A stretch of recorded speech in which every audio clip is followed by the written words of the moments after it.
नमस्कार. श्री स्वामी समर्थ. होळीची कथा. हिरण्यकश्यपूचा मुलगा भक्त प्रल्हाद हा विष्णूंचा लाडका भक्त होता. हिरण्यकश्यपूने त्याचा छळ केला.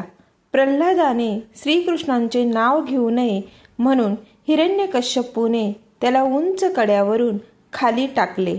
उकळत्या तेलाच्या कढईत टाकले. तरीही भक्त प्रल्हादावर त्याचा काहीही एक परिणाम झाला नाही. तो तसाच्या तसा राहिला.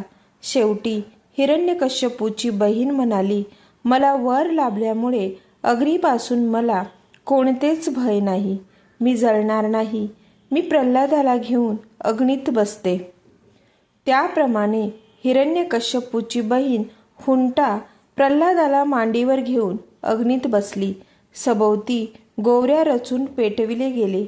पण काय आश्चर्य, वर मिळालेली हुंटा अग्नीत जळून भस्म झाली, तर भक्त प्रल्हाद मात्र अग्नीतून सुखरूप बाहेर आले. जे वाईट होते ते जळून गेले, जे अस्सल होते ते तापवून शुद्ध बनले. प्रल्हादाची जणू ही अग्निपरीक्षाच होती. त्याच प्रसंगाची आठवण म्हणूनच होळी पेटवली जाते. म्हणून होळीचे महत्त्व आहे.